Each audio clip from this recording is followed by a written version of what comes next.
Hi everyone, it's Dr. Samantha Sweeney and this is Just for Fun Friday, your weekly dose of how to infuse diversity into your life and the life of your kids. Thanks for joining us this week. I'm so glad that you're here, especially because this week in the United States is 4th of July weekend, and I'll bet a lot of you are like headed to the beach or headed to like hang out with your friends and family. I know that I love 4th of July weekend. It's one of my favorite weekends, especially when it actually falls on a weekend. That's super fun. This year it falls on a Monday, so we get a super long weekend, which I absolutely love. I don't know what you guys do for 4th of July, but in my house, we have a block party and it's so much fun every year. My whole block plans it and we get together and we grill and we hang out, and it rains every single year. Every year there's some like little shower, but it never dampens the spirit. Once the shower passes, then we go on out and we continue the party. So I really enjoy 4th of July. And so 4th of July is a really fun time to have with everybody, but it's also a time that gives you an opportunity to talk about diversity with your kids. And let me tell you a little bit about how.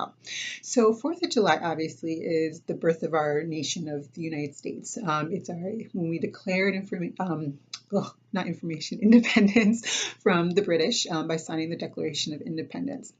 And so even though that was an important moment, and I'm not taking away anything from that moment, but it wasn't freedom for all people, right? Not everybody, when they signed that declaration was really free. So first of all, when they talk about, the actual words that are in the declaration is related specifically to men. Women are not really mentioned in those. And so some women were free, what we would say is free. They, were free to make certain choices and that kind of thing, but they weren't necessarily completely free in that they were still very much beholden to the men in their lives, right? They were beholden to their fathers. They were beholden to their husbands. They didn't have the right to own property. And so they didn't vote at that time. And so there were a lot of things that, even though women were free in some ways, they couldn't, have certain things, and they weren't completely independent in the way that we are today. So I think that that's important to talk about your kids with. And then also probably one of the more obvious ones is that Black people, African Americans, were not free. We weren't considered to be people of color, weren't considered to be real men or people. They were still slaves, they were still owned, and they weren't going to be free for another, almost 100 years. Well, maybe not, was it 90 years? In 1865, when the Emancipation Proclamation was signed. And even when that was signed, it wasn't necessarily that, yes, slaves were now free, but they weren't necessarily independent. Obviously, they still couldn't vote. Neither could women at that time. It's important to point out.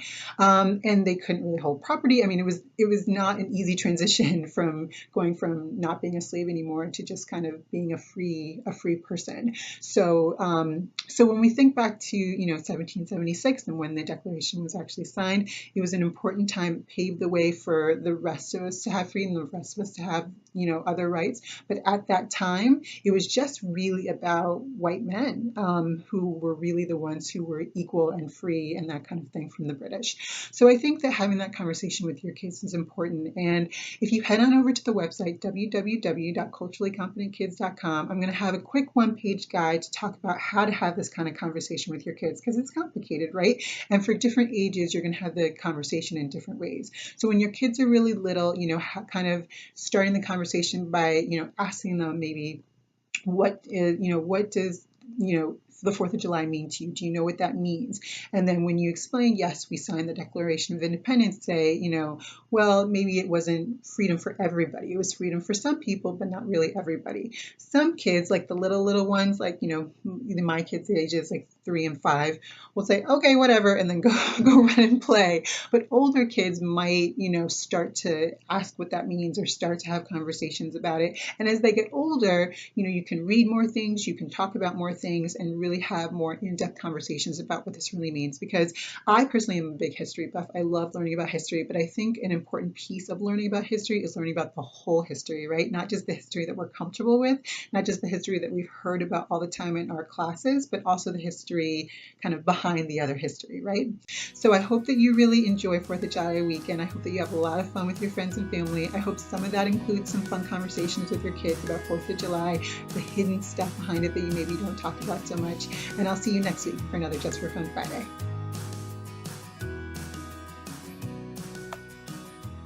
Thanks for joining us for another Just for Fun Friday. I hope that you enjoyed it and that it inspired you to go out there this weekend and have even more fun with your kids. I've created something that I'm really excited to share with you, and I think you're really going to love. I've compiled this amazing book list of all different diverse books. It has different characters, different storylines, and I think you're really going to love it. It's for kids of all ages, from babies, yes, babies, all the way up to young adults. So in order to get it, go to www.culturallycompetentkids.com. Sign up for the newsletter and it'll be sent straight to you right away, right to your inbox. You can use it for all sorts of things. You can use it for learning time, you can use it for literacy time, or just fun snuggle time with your kids. So sign up, enjoy it, and I'll see you next week for another Just for Fun Friday.